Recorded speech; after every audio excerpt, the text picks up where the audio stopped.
सर्वप्रथम मी तुमचे मनापासून पुन्हा स्वागत करतो. स्वागत तुमचे दिवसभर बऱ्याच वेळ झाले, परंतु माझ्याकडून स्पेशली ॲप्रिशिएट करतो मी इथं बसलेल्या प्रत्येकाला आणि सॅल्यूट पण करतो, कारण मला माहिती आहे की तुम्ही कोण्या कंडिशनमध्ये स्वतःला इथं आणता. तर स्वतःसाठी एकदा टाळ्या वाजवा.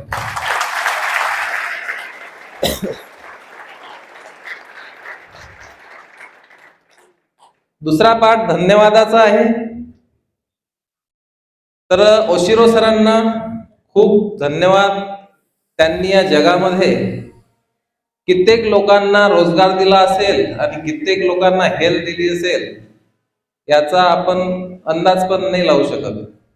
आज इथं बसून आपण काही स्टोऱ्या ऐकल्या, असे जगामध्ये किती प्रोग्राम होत असतील, तर त्यांना मनापासून मी धन्यवाद देतो.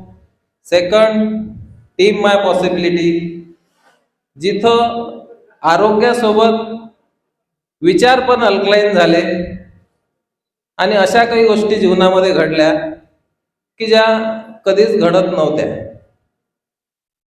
आणि तिसरं, ज्यांच्यामुळे आज मी इथं उभा आहे, टीम माय पॉसिबिलिटीचा प्रत्येक सदस्य, त्या सगळ्यांच्या ब्लेसिंग आणि माझा group total. Thank you so much.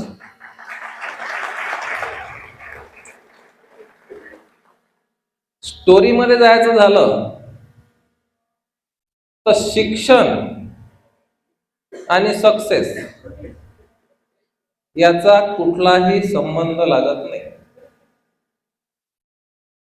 आपण संबंध खूप जोडून ठेवले आहेत. तर मी 4थ्या वर्गात डायरेक्ट शाळेत गेलो आहे असं समजा तुम्ही, कारण त्याच्या अगोदरच मला काही आठवतच नाही. कारण मामाच्या घरी होतो आणि तिथं आबा शिक्षक असल्यामुळे शाळेत जायचं कामच नव्हतं. आबांनी डायरेक्ट 3रे वर्ग 5ची टीसी घेऊन मला घरी आणून दिलं होतं की हा तुमचा पोरगा हे त्याची टीसी, आम्ही याला सांभाळू शकत नाही. तर 4थ्या वर्गात डायरेक्ट शाळेत बसलो. तिथून जर्नी चालू झाला. आता 4थ्या वर्गात शाळेत डायरेक्ट बसणारा माणूस काय परफॉर्म करू शकते.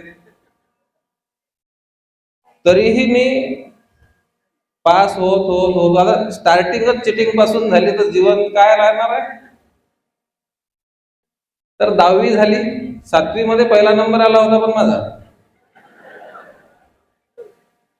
आणि ज्या व्यक्तीचा दुसरा नंबर आला ते आज डॉक्टर आहेत, MS आहेत, ऑपरेशन करतात रोजचे 4-5. पण ते काय झालं होतं की माझ्याकडे कोणाचं लक्षच नव्हतं. माझा हात फ्रॅक्चर होता आणि मला असा साईडला टाइम वगैरे एक्स्ट्रा देऊन टाकला होता. त्याच्यामुळे माझ्याजवळ 1-2 पुस्तकं सोबतच नेले होते मी लिहायसाठी. तर त्यांना वाटलं की पास होईल, पण मी इतकं चांगलं लिहिलं की माझा पहिला नंबरच आला. मग हायस्कूल झालं संग्रामपूरला 8, 9, 10. 10व्या वर्गामध्ये गेलो. बाबाला काही विश्वास नव्हता की मी पास होईल म्हणून. ते बसलेले तिथं. त्यांना म्हटलं मी नापास होत नाही.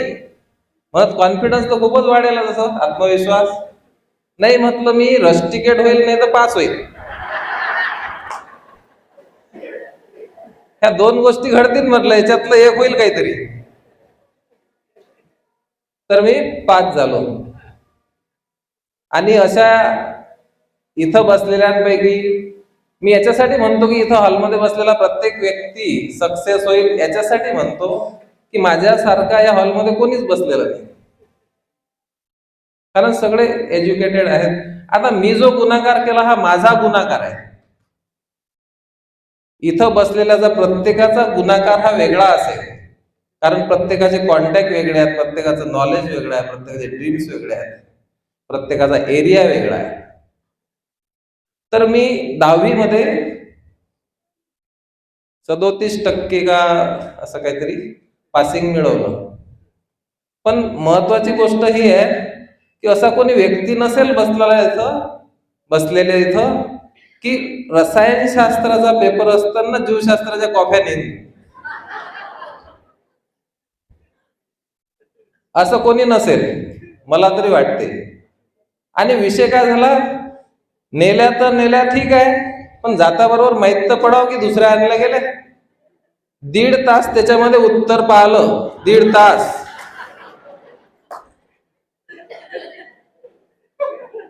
आणि 1.5 तासात काहीच भेटलं नाही.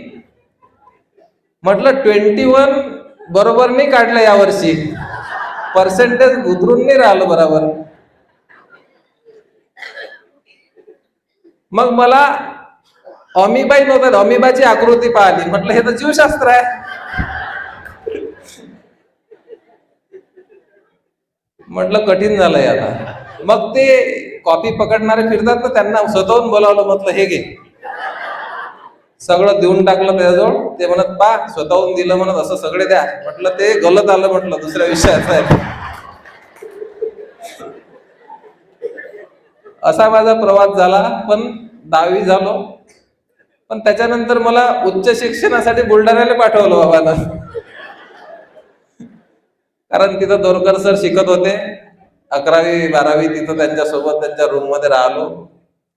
तिथं घरून काही पैसे यायचे नाही, कारण घरची परिस्थिती तेवढी नव्हती. तिथं आम्ही दोघंही भाऊ, मी 450 रुपयानं लॅबमध्ये नोकरी करत होतो तिथं त्यावेळेस. आणि आता मी मागच्या महिन्यात बुलढाणा गेलो होतो ना, माझ्याकडे नंबर नव्हता त्या सरांचा. तर मी तिथं गेलो त्या लॅबवर, त्यांच्या असिस्टंट कडून नंबर आणला आणि त्या सरांना फोन केला होता. त्यांना मी सांगितलं की मी सर आलो की भेटीत या अवश्य. आता मला त्यांना केंगन द्यायचं आहे. तर ते म्हणत ये अवश्य ये. म्हटलं ओळखलं का पण तुम्ही? तर म्हणत हो. तर अशी जर्नी होती. मग 11वी 12वी तिथं काहीच कॉपीचा विषय नव्हता एवढा.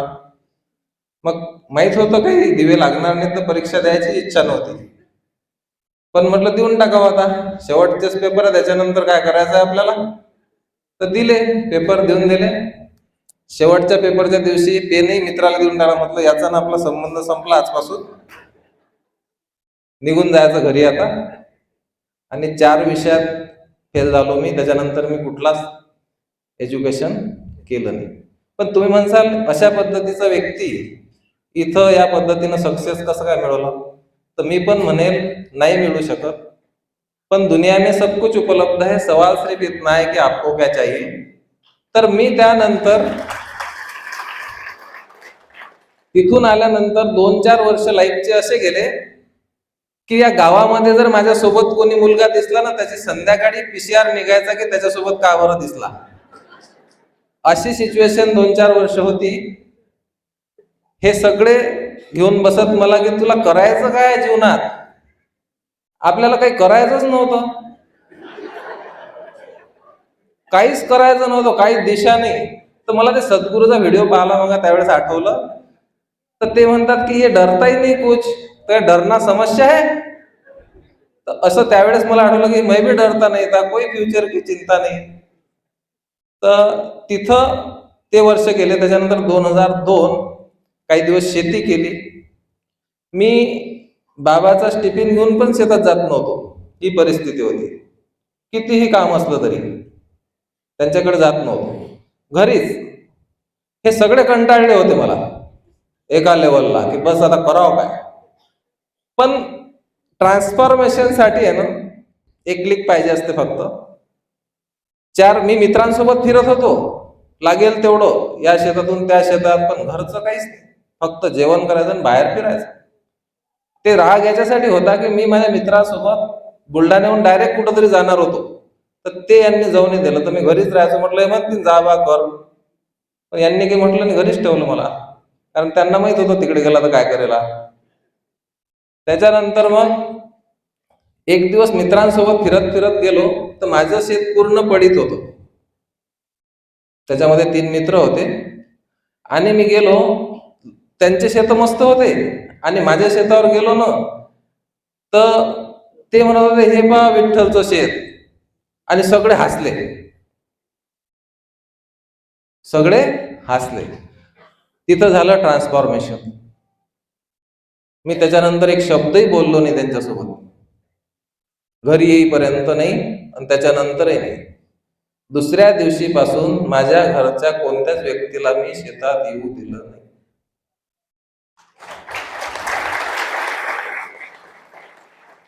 पूर्ण शेती 8-8 दिवस घरी नाही यायचो, चांगल्या पद्धतीनं पिकं काढली, कोणालाच नाही यायचंच नाही बिलकुल. तर ते सांभाळलं. तर ते तिथं ट्रान्सफॉर्मेशन झालं. त्याच्यानंतर दोरकर सरांना वाटत होतं मी खूप मेहनत करत होतो, ते कम्प्लीट नव्हते. रात्री शेतात विहिरीत चढायचो. म्हणजे मी शेतात जर असलो तर सगळ्या लोकांना वाटायचं की लाईन येईल, लाईट येईल विठ्ठल दोरकर जर शेतात असेल तर. कारण तोच एक व्यक्ती आहे की 2 वाजताही डीपीवर जाऊन लाईन सुरू करते. तो नसेल तर मग नाही येणार. हे त्या एरियामध्ये नाव होतं. तर या लेवलला ते पण कामं केले. त्यानंतर ते कम्प्लीट नसल्यामुळे त्यांनी मग मला ट्रॅडिशनल मध्ये आणलं. मग शेती विकून टाकली आम्ही, तुम्ही ऐकलंच. मग मी ट्रॅडिशनल मध्ये त्यांच्यासोबत आलो, वेगवेगळे धंदे केले. 2002 ते 2010 हा हे जीवन माझं ट्रॅडिशनल बिझनेस मध्ये गेलं. तर 2010 मध्ये पर्सनल ग्रोथ, प्रोफेशनल ग्रोथ त्यासाठी वर्क केलं. एक अशा पद्धतीने एज्युकेशन घेणारा मुलगा काही करू शकत नाही, पण त्याची इच्छा असली तर दुनिया में सब कुछ उपलब्ध है. त्याला जिथं पोहोचायचं तिथं पोहोचण्यासाठी एज्युकेशन कुठलंही असो, काही असो, ते मी केलं स्वतःवर. त्याच्यानंतर मग ट्रॅडिशनल मधून 10ला मी स्वतःहून बाहेर पडलो. कारण मला तिथं माझी स्टोरी जी आहे ना, ती पर मंथ टू पर डेची आहे. Per month to per day. तर मी डेली नीड्स 2002 पासून 2010 पर्यंत मी ज्या व्यवसायात होतो, माझं कष्ट करून 10,000 रुपये इन्कम व्हायचं महिन्याला. कष्ट करून 10,000 व्हायचं. त्याच्यानंतर मग मी ठरवलं की माझ्यासाठी हे जर जीवन आहे तर ते जीवन असतंच, पण मी स्वतःवर ते काम करण्यासाठी रेडी झाल्यामुळे मला दिसलं की याच्या पुढेही काहीतरी आहे. त्याच्यानंतर मी स्वतः निर्णय घेतला. कारण मी जे दुकान चालवत होतो तसं दुकान टाकणं माझ्या एका मित्राचं ड्रीम होतं. ड्रीम. तो म्हणे मला जीवनामध्ये तुझ्यासारखं एक दुकान सेट करायचं आहे. मला त्याची गोष्ट आठवली. म्हटलं मला सोडायचं आहे, त्याचं ड्रीम आहे. म्हटलं मग त्याचं फुलफिल करायचं आहे आपल्याला. तर मी सरळ दुकान बंद केली, चाव्या घेऊन त्याच्या घरी गेलो, माझं शेत माझं गाव ओलांडून, आणि त्याला चाव्या देऊन टाकल्या. उद्यापासून म्हटलं काउंटर तू सांभाळ, मी पैसे पण नाही आणले आज. आणि मी तो निर्णय घेतला. त्यावेळेस दोरकर सर पुण्यामध्ये कुठं तरी ट्रेनिंग घ्यायला गेलेले होते. त्यांना माहित विचारलं नाही कोणाला, बाबा तर नाहीच म्हणत होते. पण म्हटलं 10,000चाच विषय आहे ना, ₹1,00,000 कुठूनही आणेल म्हटलं कमवून, पण इथं नाही बसत मी आता. तर तो एक पॉइंट आहे की मी या इंडस्ट्रीमध्ये पहिलं पाऊल ठेवलं 2010. आणि तिथं प्रवास करता करता 2017 पर्यंत, जोपर्यंत इनॅजिक माझ्या जीवनात आलं, तोपर्यंत मी वार्षिक 1,00,000पासून वार्षिक 15,00,000पर्यंत मी स्वतःची ग्रोथ केली. एक साधारण प्रॉडक्ट मध्ये पर इयर तिथं जे होतं ते पर मंथ मी त्या ऍग्रीच्या प्रॉडक्ट मध्ये केलं. 12,00,000 रुपये म्हणजे वर्षाचं इन्कम महिन्याला केलं. तिथपर्यंत मी पोहोचलो. त्याच्यानंतर 2017 मध्ये मी आरटीजीएस केलं, 14 डिसेंबर 2017. आता तुमच्या कामाचं आहे पुढचं. इनॅजिक मध्ये आलो मी आता. कारण ते मशीन घेतलं, मिसेसने सांगितलं की बाबा व्याजानं पैसे काढून घेतलं. ते खरं आहे, तिला सगळं माहित होतं. पण घरातून मला ते मशीन घेण्यासाठी कोणीच विरोध केला नाही. आणि घरातून कशासाठीच कधीच विरोध झाला नाही आमच्या दोघा भावांना. काहीही करा, कधीच नाही कोणा गोष्टीसाठी अडवलं. त्यासाठी फॅमिलीचे पण धन्यवाद. नाही तर आपण पाहतो ना, बऱ्याच ठिकाणी अडचणी असतात. आता आपण बिझनेसमध्ये आहे. तर मी 17ला मशीन घेतली, 18ला मशीन लागली. बोलता बोलता 2 वर्ष निघून गेले.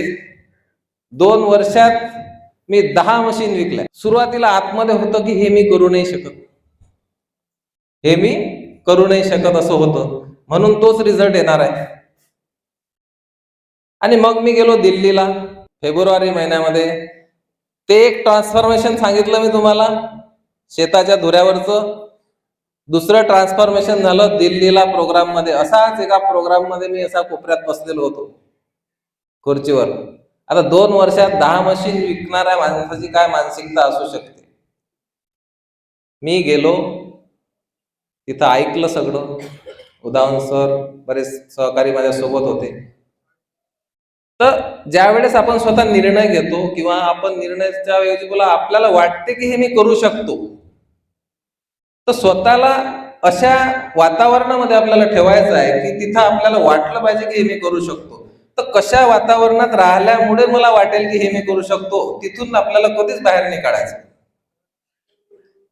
हे मला त्या दिवशी कळलं. कारण त्या दिवशी जर मी दिल्लीच्या प्रोग्रामला गेलो नसतो, तर आणखी 2 वर्षात 10 गेल्या असत्या.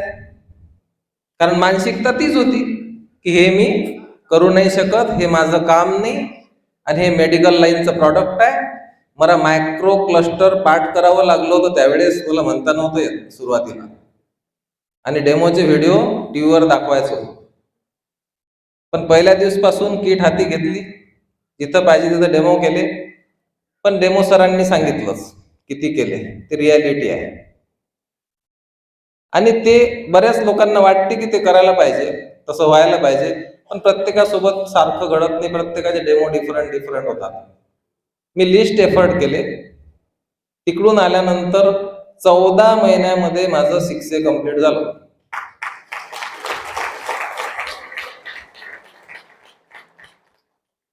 आता 14 महिन्यामध्ये 6A कम्प्लीट झाल्यानंतर आयुष्यातही कमावला नसेल एवढा पैसा 14च महिन्यात आला पूर्ण. तर माझ्यासाठी ते एकदम मिरॅकल होतं. त्याच वातावरणात राहून, त्याच लोकांसोबत, त्याच मशीन प्रॉडक्ट सोबत, जे 2 वर्षात नाही झालं ते 14 महिन्यात झालं. ते केवळ एका गोष्टीमुळे की मला वाटलं की हे मी करू शकतो. एकच कारण, बस, दुसरं काहीच नाही. मला जर वाटलं नसतं तिथं जाऊनही हे मी करू नाही शकत, तर माझ्यासोबत काहीही घडलं नसतं. असंच बसलेलो होतो एका प्रोग्राम. त्याच्यानंतर आज आता या प्रोग्राम मध्ये इथं आहे. त्याच्यानंतरचा जर्नी, पहिल्या 14 मध्ये 100 मशीन निघाल्या, दुसऱ्या 9 महिन्यामध्ये 200 मशीन निघाल्या. पण ह्या कशा झाल्या? पहिल्या 14 महिन्याच्या दुप्पट दुसऱ्या 9 महिन्यातच पैसे आले. म्हणजे आता तो पहिला रेशो होता की पर इयरचं पर मंथ 2017 पर्यंत केलं. मग इमॅजिक मध्ये काय झालं? इमॅजिक मध्ये सध्या माझ्या ग्रुपमध्ये 1250 मशीन आहेत.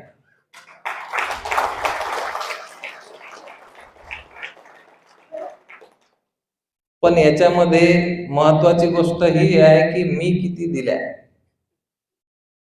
मी जर 100 मशीन स्वतः दिल्या तर 101 नंबरची मशीन मलाच विकावं लागेल. पण या 1250 मध्ये मी फक्त 50 मशीन दिल्या. 1200 माझा ग्रुप सेल आहे.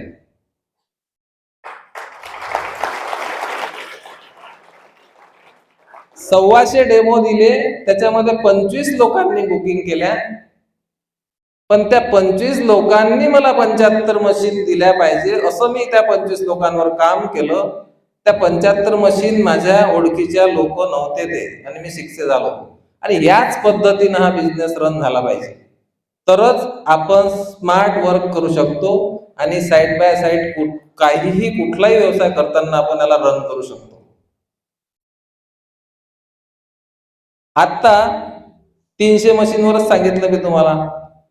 तर मी एक ऍव्हरेज सांगतो तुम्हाला की मी सुरुवातीचे 2 वर्ष 10 मशीन विकल्या, त्याच्यानंतर 2 वर्ष असेच गेले.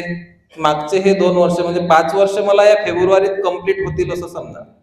5 वर्ष इमॅजिक मध्ये मी बिझनेस करून राहिलो चांगल्या पद्धतीनं. जोपर्यंत माझा आवाज आवाज आतून आला त्याला 5 वर्ष, आणि मशीन घ्यायला 7 वर्ष होत आहेत आता या झाले समजा. तर माझा मशीन घेतली त्या दिवस पासूनचा पर डे ऍव्हरेज 10,000 आहे.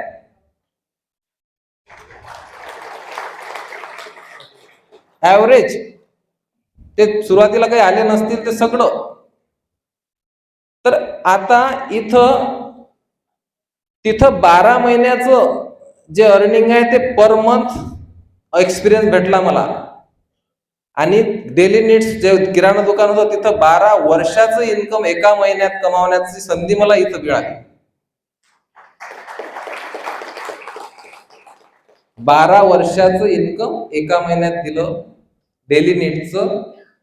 आणि 12 महिन्याचं 2017 पर्यंतचं वॅक्टरीचं बिझनेसही मिळालं मला इथे एका महिन्यात. तो एक्सपिरियन्स मी घेतला. तर हे जे वाढत चाललं ना, आता नेक्स्ट फ्युचर काय आहे? नेक्स्ट फ्युचर हे आहे की मला इथं पर डे 2017चं जे पर मंथ आहे ना, ते मला इथं पर डे करायचं आहे. आणि त्याच्यासाठी मला कितीतरी अशा लोकांसोबत राहायचं आहे, त्यांना मोठं केल्याशिवाय इथं मोठं होता येत नाही. इनॅजिकचा प्लॅटफॉर्म असा है कि लोकांची, यदि आप अन्य लोगों की जरूरतें पूरी करने में उनकी मदद करते हैं तो आपके जीवन में वह सब कुछ मिल जाता है जिनकी आप अपेक्षा रखते हैं. तर मला तेच करायचं आहे. आज माझ्या ग्रुपमध्ये असे 35 ते 40 लोक असे निघतील की ते डॅश 3 झाल्याशिवाय श्वास घेणार नाही चांगला, असं म्हणू शकतो मी. इतकी त्यांना तीव्रता. आणि त्यांना मला एकच काम करायचं आहे. मला हे माहिती आहे की त्या दिवशी त्यांच्या आतून आवाज येईल की हे मी करू शकतो, त्या दिवशी 50% काम झालेलं असेल. तर मला त्याच गोष्टीवर काम करायचं आहे. स्पष्टता जिथं येते तिथं परफॉर्मन्स असतो. आपण स्वतःच्या जीवनामध्ये स्पष्ट झालो तर लोकांचा आपल्याकडे बघण्याचा दृष्टिकोन स्पष्ट होतो. आपण स्पष्ट नसलो तर लोक स्पष्ट नसतात आपल्या बाबतीत. आपण कन्फ्यूज तर लोक आपल्या बाबतीत कन्फ्यूज. आपलं विजन जेवढं असेल तेवढंच आपण पुढे देऊ शकतो. या पद्धतीचा माझा इनॅजिकचा प्रवास आहे. आता हे सगळं झालं, पण दिवसभराच्या याच्यामध्ये तुम्ही कसं बघता हे मॅटर करते या सगळ्या गोष्टीला. कारण निर्णय तुम्हाला घ्यायचा आहे ना. तर तेच होणार आहे की तुम्ही जसं बघाल तसं होणार आहे. इथं बोलणाऱ्या व्यक्ती जसा म्हणेल तसं नाही होणार. कारण पैसा तुमचा, आरोग्य तुमचं आहे. प्रत्येकाचं आरोग्य ही प्रायोरिटी असू शकते असं नाही. जीवनात जेवढे इन्व्हेस्टमेंट आपण केल्या असतील ना आतापर्यंत, त्याच्यातली शिक्षणावर म्हणा, घरावर म्हणा, गाडीवर म्हणा, फर्निचरवर म्हणा, गोल्डवर म्हणा, जे काय असेल त्याच्यापेक्षा सगळ्यात बेस्ट इन्व्हेस्टमेंट जर राहील कोणाच्या जीवनामधली, ते केंगन वाटर. आणि एकदाच करायचे, पुन्हा पुन्हा नाही करायची. आम्ही एक मशीन विकली, एका व्यक्तीला शुगरवर रिझल्ट आले, त्यांनी घेतली. त्यांनी त्यांच्या घरामध्ये मशीन जाईपर्यंत, लावण्यापर्यंत त्यांना माहित नव्हतं की याचं फॅने पूर्ण फॅमिली पिऊ शकते. ते त्यांच्या रूम मध्ये लावायचं म्हणून त्यांना वाटलं शुगर साठीच घ्यायची का, एकट्यासाठी घेतली त्यांनी. तर त्यांनी तिथं समजलं, मग त्यांना आणखी आनंद झाला की पूर्ण फॅमिली पिऊ शकते. तर एक बेस्ट इन्व्हेस्टमेंट जीवनातली जर सेल्युलर लेवलला, उदाहरण साहेबाच्या पीपीटी मध्ये पाहिलं तुम्ही, इंटरनल लक्झरी परमनंट आपल्या फॅमिलीच्या प्रत्येक सदस्याला जर तुम्हाला द्यायची असेल कायमची, ते केंगन वॉटर ऑप्शन तुमच्या समोर उभा आहे.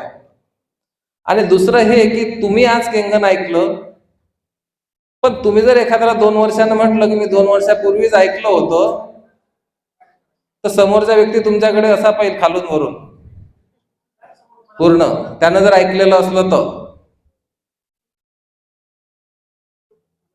आणि प्रिव्हेन्शन माइंडसेट वाले लोक प्रिव्हेन्शनच करतात. म्हणजे प्रिव्हेन्शन माइंडसेट आहे. कोणीही प्रिव्हेन्शन नाही करत. पाईपलाईन ब्लॉक व्हायच्या अगोदर ठीक करतात, बटन थोडं ढिलं झालं की ते लावून घेतात. गाडीचे ब्रेक फेल झाल्याच्या अगोदर ब्रेक पॅड बदलतात. तर पूर्ण जीवनामध्ये आपण बघा, जीवनामध्ये आपण कुठं प्रिव्हेन्शन करतो. तर आपल्याला हे दिसेल, केंगन जर आपण घेत नसू तर जीवनामध्ये आपण बऱ्याच ठिकाणी असेच आहो की आपलं प्रिव्हेन्शन नाही आहे. म्हणून इथं पण प्रिव्हेन्शन फोकस नाही भेटत आहे. आणि प्रिव्हेन्शन चेकअप चालू असताना नाही करता येत, मेकअप चालू असताना करावं लागतं.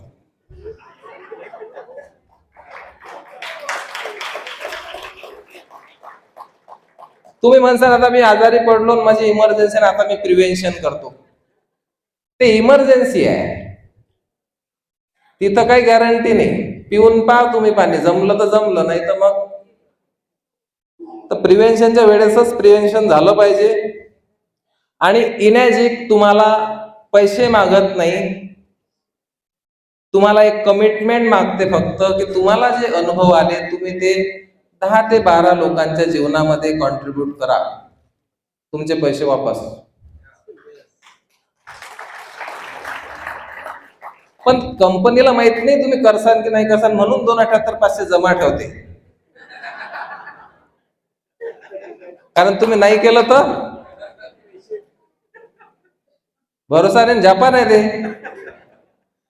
तर तुम्ही ते पूर्ण करा आणि तुमचे घेऊन घ्या वापस. त्याच्यामुळे मशीन महाग आहे हा शब्दच नाही, तुम्हाला ठरवायची आहे की तुम्हाला कितीत घ्यायची आहे ते. मी तर म्हणतो ना, लोक म्हणतात महाग आहे, म्हटलं तुम्हाला कितीत पाहिजे. ते म्हणते ना आम्हाला तर 50,000 चालते. म्हटलं आहे ना मग, पण त्याच्यासाठी मग तुम्हाला काही काम करावं लागेल थोडंफार. तुमची किती करायची तयारी आहे, म्हणजे तुम्हाला मी करणारही काही नाही, मला स्वस्तही पाहिजे, ते कसं काय जमणार आहे. तशा गोष्टी आहेत, आपल्याला हे बघायचं आहे. आता हिंदीमध्ये आहे, थोडस मराठीत प्रोग्राम आहे पण हिंदीत आहे. केंगन लेना हो तो ले लो, ना लेना हो तो ना लो, सोच विचार में ना पड़ो, विचार में परेशान हो जाओगे, वैसे जिंदगी में क्या कम परेशानियां हैं.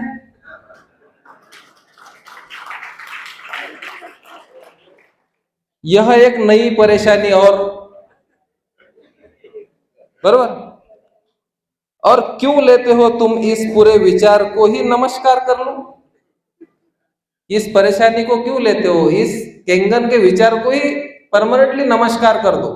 लेना है तो ले लो, नहीं तो नमस्कार करके पहले वाली खुली, नहीं तो वो हो नहीं सकता वो. लेकिन अगर भाव उठ ही आया है अच्छा पानी पीने का अंदर से, तो उठता रहेगा, बुझेगा नहीं. जब तक आप मशीन नहीं लोगे तब तक भाव उठता रहेगा. डेमो देखा है, ग्लास हात में ले रहे, पाणी पिताना आठवेल की हे 5 pH आहे, याच्यात अँटीऑक्सिडंट नाही, हे मायक्रोक्लस्टर नाही, हे पाणी सेल पर्यंत जाऊन नाही राहिलं, तर हे वर येईलच, उठता रहेगा. रह रह के उमंग आती रहेगी, रह रह के अगर आप उठ ही रहा है तो भाव के भंवर में तुम्हें डूबना पड़ेगा. इस भाव के भंवर में आपको डूबना पड़ेगा, क्योंकि एक बार डेमो लेने की आपने गलती कर दी तो आपके दिमाग से वो पानी डिलीट नहीं होने वाला जब तक आप मशीन घर में नहीं बिठाते.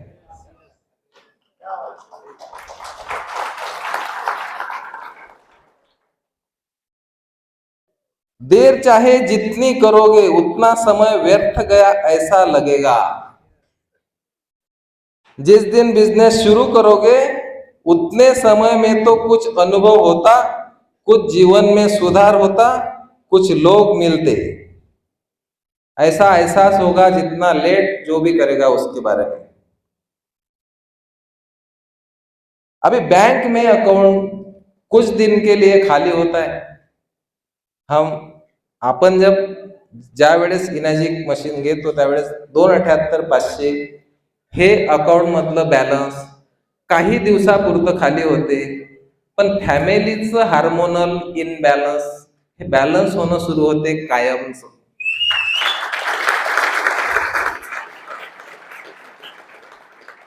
आणि ते बॅलन्स ठीक झालं तुम्हाला फील आल्यानंतर, आम्ही म्हणत नाही तुम्हाला रिझल्ट नाही तरी तुम्ही सांगा, आम्ही कोणालाच म्हणत नाही की बिना रिझल्टचं तुम्ही कोणाला मशीन विका.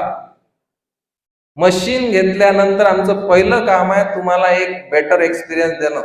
फर्स्ट ड्युटी टीएमपीच्या डिस्ट्रीब्युटरची फर्स्ट ड्युटी आहे तुम्हाला फील देणं, कारण त्याशिवाय तुम्ही नियर डिअरला शेअर करू शकत नाही. आणि ज्या वेळेस तुम्हाला जे फील येतो तुम्ही शेअरिंग चालू करता त्यावेळेस अकाउंट फक्त 278च नाही भरत, ते बॅलन्स आणि ते बॅलन्स वाढलं म्हणजे हे बॅलन्स पुन्हा इनबॅलन्स होते काय. मग तुमचं बॅलन्स आलं तर बॉडी पुन्हा इनबॅलन्स, असं काही नाही. ते पण बॅलन्स आणि हे पण बॅलन्स. तर हे दोन्हीकडे जर तुम्हाला बॅलन्स पाहिजे आहे तर तुम्हाला इनॅजिकला चूज करावं लागेल. दुसरा कुठला पर्याय असेल तर इथं स्टेजवर येऊन सांगा. उद्यापासून आम्ही सगळे तुमच्या सोबत.